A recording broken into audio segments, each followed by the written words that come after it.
MLC ರಾಜೇಂದ್ರಗೆ ಕೊಲೆ ಬೆದರಿಕೆ ಆರೋಪ ಪ್ರಕರಣಕ್ಕೆ ಸಂಬಂಧಪಟ್ಟಂತೆ ತುಮಕೂರು ಎಸ್ಪಿಗೆ ಈಗ ದೂರನ್ನ ಕೊಟ್ಟಿದ್ದಾರೆ ಎಂಎಲ್ಸಿ ರಾಜೇಂದ್ರ. ಕೊಲೆ ಬೆದರಿಕೆ ಇದೆ, ನನಗೆ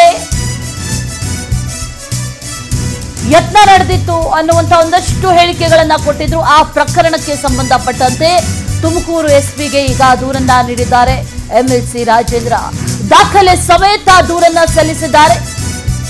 ಸಚಿವ ರಾಜಣ್ಣ ಪುತ್ರ ತನ್ನ ಕೊಲೆಗೆ ಸುಪಾರಿ ಆರೋಪ ಹಿನ್ನೆಲೆಯಲ್ಲಿ ದೂರನ್ನ ಸಲ್ಲಿಕೆ ಮಾಡಿದ್ದಾರೆ. ಆಡಿಯೋ ಸಾಕ್ಷಿ ಸಮೇತ 2 ಪುಟಗಳ ದೂರನ್ನ ಈಗ ಸಲ್ಲಿಕೆ ಮಾಡಿದ್ದಾರೆ.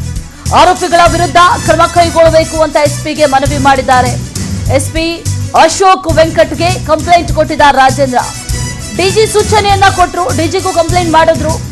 ಆ ಸಂದರ್ಭದಲ್ಲಿ ಡಿಜಿ ಸೂಚನೆಯಂತೆ ತುಮಕೂರು ಎಸ್ಪಿಗೆ ದೂರನ್ನ ಸಲ್ಲಿಕೆ ಮಾಡಲಾಗಿದೆ. ಸೋಮಾ ಭರತ್ ಅನ್ನೋರ ಮೇಲೆ ದೂರನ್ನ ಈಗ ಸದ್ಯಕ್ಕೆ ಕೊಟ್ಟಿದ್ದಾರೆ ಅನ್ನುವಂಥ ಮಾಹಿತಿ. ಆದರೆ ಇದರ ಹಿಂದೆ ಯಾರಿದ್ದಾರೆ ಅನ್ನುವಂಥದ್ದು ತನಿಖೆಯ ನಂತರ ಗೊತ್ತಾಗಬೇಕು ಅನ್ನುವಂಥದ್ದನ್ನ ರಾಜೇಂದ್ರ ಕೂಡ ಈಗ ಮನವಿಯನ್ನ ಮಾಡಿಕೊಳ್ತಾ ಇರೋದು. ಆ ನಿಟ್ಟಿನಲ್ಲಿ ಆರೋಪಿಗಳ ವಿರುದ್ಧ ಕ್ರಮ ಆಗಬೇಕು ಅಂತ ಈಗ ಎಸ್ಪಿಗೆ ಮನವಿ ಮಾಡಿಕೊಂಡಿದ್ದಾರೆ. 2 ಪುಟಗಳ ದೂರನ್ನ ಸಲ್ಲಿಕೆ ಮಾಡಿದ್ದಾರೆ ವಿತ್ ಆಡಿಯೋ ಸಾಕ್ಷಿಗಳ ಜೊತೆಗೆ.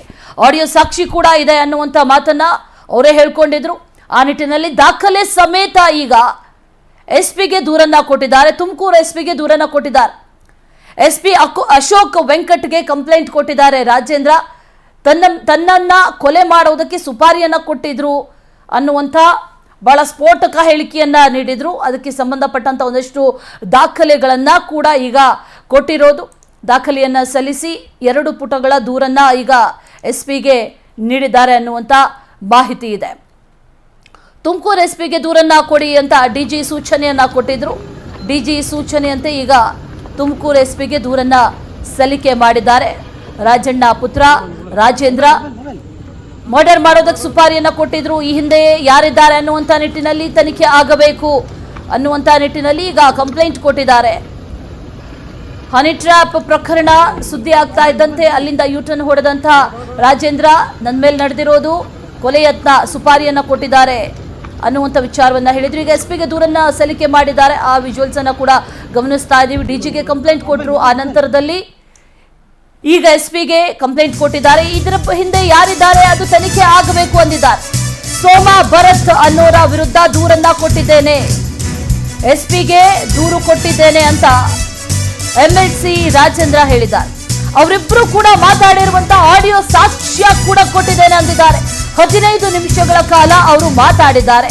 ಆ ಆಡಿಯೋ ಕ್ಲಿಪ್ ಕೂಡ ಈಗ ಕಂಪ್ಲೇಂಟ್ ನ ಜೊತೆಯಲ್ಲಿ ಕೊಟ್ಟಿದ್ದೇನೆ. ಸೋಮಾ ಮತ್ತು ಭರತ್ ಇವರಿಬ್ಬರ ವಿರುದ್ಧ ಈಗ ಕಂಪ್ಲೇಂಟ್ ದಾಖಲಾಗಿದೆ. ಎಸ್ಪಿಗೆ ದೂರು ಕೊಟ್ಟ ಬಳಿಕ ಮಾತಾಡಿದ್ದಾರೆ ರಾಜೇಂದ್ರ. ಸೋಮಾ ಮತ್ತು ಭರತ್ ಅವರಿಬ್ಬರು ಕೂಡ 15 ನಿಮಿಷಗಳ ಕಾಲ ಮಾತಾಡಿಕೊಂಡಿದ್ದಾರೆ ಇದೇ ವಿಚಾರಕ್ಕೆ ಸಂಬಂಧಪಟ್ಟಂತೆ. ಹಾಗಾಗಿ ಅವರ ವಿರುದ್ಧ ಈಗ ದೂರನ್ನ ಕೊಟ್ಟಿದ್ದೇನೆ ಅಂತ ಹೇಳಿದ್ದಾರೆ.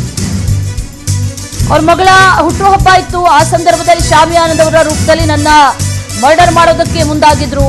ಆ ವಿಷಯ ನನಗೆ ಬಹಳ ತಡವಾಗಿ ಗೊತ್ತಾಯ್ತು ಅನ್ನುವಂಥ ಮಾತನ್ನ ಹೇಳಿದ್ರು ರಾಜೇಂದ್ರ. ಈಗ ಲಿಖಿತ ರೂಪದಲ್ಲಿ ಎಸ್ಪಿಗೆ ದೂರನ್ನ ಕೊಟ್ಟಿದ್ದಾರೆ. ಅದರ ನಂತರದಲ್ಲಿ ಮಾತಾಡಿದ್ದಾರೆ ಕೂಡ. ಮತ್ತಷ್ಟು ಡೀಟೇಲ್ಸ್ ಅನ್ನ ನೀಡ್ತಾರೆ ನಮ್ಮ ಪ್ರತಿನಿಧಿ ಹೇಮಂತ್. ದೂರವಾಣಿ ಸಂಪರ್ಕದಲ್ಲಿ ಜಾಯಿನ್ ಆಗ್ತಾ ಇದ್ದಾರೆ. ಹೇಮಂತ್, ಈ ಹನಿ ಕಹಾನಿಯ ಬಳಿಕ ಬಹಳ ಟ್ವಿಸ್ಟ್ ಪಡೆದುಕೊಂಡಂತ ವಿಚಾರ ಅಂತಂದ್ರೆ ಸುಪಾರಿ ಕೊಟ್ಟಿರುವಂತ ವಿಚಾರ. ಈಗ ದೂರು ದಾಖಲಾಗಿದೆ. ದೂರಿನಲ್ಲಿರುವಂತಹ ಸೋಮಾ ಭರತ್ ಯಾರು, ಯಾಕಾಗಿ ಈ ಸುಪಾರಿಯನ್ನ ಕೊಟ್ಟಿದ್ರ ಜೊತೆಗೆ ಯಾರು, ಇದ್ರ ಬಗ್ಗೆ ತನಿಖೆಗಳು ನಡೀಬೇಕು. ಆದ್ರೆ ಇವರಿಬ್ರು ಯಾರು, ಇವ್ರ ಬ್ಯಾಕ್ ಗ್ರೌಂಡ್ ಏನು, ಇದ್ರ ಬಗ್ಗೆ ಡೀಟೇಲ್ಸ್ ಇದೆಯಾ? ಯಶಸ್ವಿನಿ, ಏನಂತಂದ್ರೆ ಡಿಜಿ ಅವರ ಆದೇಶದ ಮೇರೆಗೆ ಇವತ್ತು ತುಮಕೂರು ಎಸ್ಪಿ ಅವರಿಗೆ ಏನು ಆರ್ ರಾಜೇಂದ್ರ ಅವರ ಸುಪಾರಿ ವಿಚಾರವಾಗಿ ದೂರನ್ನ ನೀಡಿರುವಂತದ್ದು. ರಾಜೇಂದ್ರ ಅವರೇ ಖುದ್ದು ಹಾಜರಾಗಿ ಅಶೋಕ್ ವೆಂಕಟ್ ಅವರು ಎಸ್ಪಿ ಅವರು ಏನಿದ್ದಾರೆ ಅವರಿಗೆ ದೂರನ್ನ ನೀಡಿರುವಂತದ್ದು. ಈ ಒಂದು ಸಂದರ್ಭದಲ್ಲಿ ಏನು ಸುಮಾರು 18 ನಿಮಿಷಗಳ ಕಾಲ ಒಬ್ರು ಲೇಡಿ ಮತ್ತೆ ಹುಡುಗ ಮಾತಾಡಿರುವಂತ ಆಡಿಯೋವನ್ನು ಕೂಡ ಸಬ್ಮಿಟ್ ಮಾಡಿದ್ದಾರೆ ಅಂತ ಹೇಳಲಾಗ್ತಾ ಇರುವಂತದ್ದು. ಆ ಒಂದು ಆಡಿಯೋದಲ್ಲಿ ಪ್ರಮುಖವಾಗಿ ಸೋಮಾ ಮತ್ತು ಭರತ್ ಅನ್ನೋರ ಹೆಸರು ಕೇಳಿ ಬಂದಿದೆ. ಇವರಿಬ್ರು ಕೂಡ ನನ್ನನ್ನ ಹತ್ಯೆ ಮಾಡ್ಲಿಕ್ಕೆ ಟ್ರೈ ಮಾಡಿದ್ರು ಅಂತ ಕೂಡ ಹೇಳಿರುವಂತದ್ದು. ಒಂದ್ ಕಡೆ ಏನು ಈ ಸೋಮಾ ಮತ್ತು ಭರತ್ ಅನ್ನೋರು ತುಮಕೂರಿನ ಜೈಲಿನಲ್ಲಿದ್ದಾರೆ ಅನ್ನೋ ಮಾಹಿತಿ ಕೂಡ ಲಭ್ಯ ಆಗ್ತಾ ಇರುವಂತದ್ದು. ಮತ್ತೊಂದು ವಿಚಾರ ಅಂತಂದ್ರೆ ಏನು ಮಗಳ ಏನು ಹುಟ್ಟುಹಬ್ಬಕ್ಕೆ ಬಂದಂತ ಸಂದರ್ಭದಲ್ಲಿ ಶಾಮಿಯಾನದವರ ರೂಪದಲ್ಲಿ ಬಂದು ಅವರ ಕಾರಿಗೆ ಏನು ಎಂಎಲ್ಸಿ ರಾಜೇಂದ್ರ ಅವರ ಕಾರಿಗೆ GPS ಅನ್ನ ಫಿಟ್ ಮಾಡ್ಲಿಕ್ಕೆ ಕೂಡ ಪ್ರಯತ್ನ ಪಟ್ಟಿದ್ರು ಅಂತ ಹೇಳಿ ಇಲ್ಲಿ ಹೇಳಿರುವಂತದ್ದು. ಮತ್ತೆ ಇವರನ್ನ ಹತ್ಯೆ ಮಾಡ್ಲಿಕ್ಕೆ ಟ್ರೈ ಮಾಡಿರೋದಕ್ಕೆ ಇವ್ರಿಗೆ ಸುಮಾರು 70 ಲಕ್ಷಕ್ಕೆ ಸುಪಾರಿಯನ್ನ ಕೊಟ್ಟಿರ್ತಾರೆ ಸೋಮ ಮತ್ತು Bharat ಅನ್ನೋರ್ಗೆ.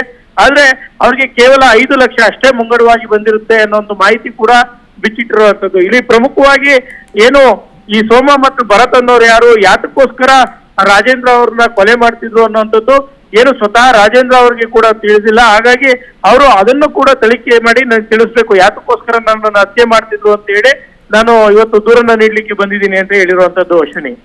Okay, right Hemanth, thank you ಡೀಟೇಲ್ಸ್ಗೆ. ಕಂಪ್ಲೇಂಟ್ ಈಗ ದಾಖಲಾಗಿದೆ, ಎಸ್ಪಿಗೆ ಕಂಪ್ಲೇಂಟ್ ಕೊಟ್ಟಿದ್ದಾರೆ. ಈ ಆಡಿಯೋ ಕ್ಲಿಪ್ಪಿಂಗ್ ಇದೆಯಲ್ಲ, ಈ ಆಡಿಯೋ ಕ್ಲಿಪ್ಪಿಂಗ್ನಲ್ಲಿ 2 ಹೆಸರುಗಳು ಕೇಳಿ ಬರುತ್ತೆ, ಸೋಮ ಮತ್ತು ಭರತ್ ಅನ್ನುವಂಥದ್ದು. ಆ ಹೆಸರುಗಳು ಕೇಳಿ ಬಂದಿದೆ ಅನ್ನುವಂಥ ಮಾತನ್ನ ರಾಜೇಂದ್ರ ಅವರೇ ಹೇಳಿದ್ದಾರೆ.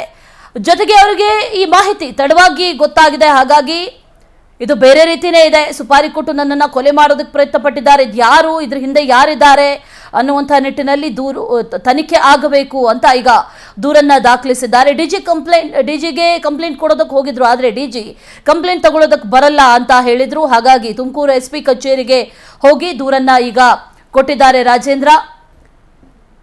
ಜೊತೆಗೆ ಒಂದಷ್ಟು ವಿಚಾರಗಳ ಬಗ್ಗೆ, ಇಡೀ ಸುಪಾರಿ ಕಿಲ್ಲಿಂಗ್ ಅಥವಾ ಸುಪಾರಿ ಮರ್ಡರ್ ಯತ್ನ ಪ್ಲಾನಿಂಗ್ ಯಾವ ರೀತಿ ನಡೀತು ಅನ್ನುವಂಥ ವಿಚಾರಕ್ಕೆ ಸಂಬಂಧಪಟ್ಟಂತೆ ಕೂಡ ಮಾತಾಡಿದ್ದಾರೆ.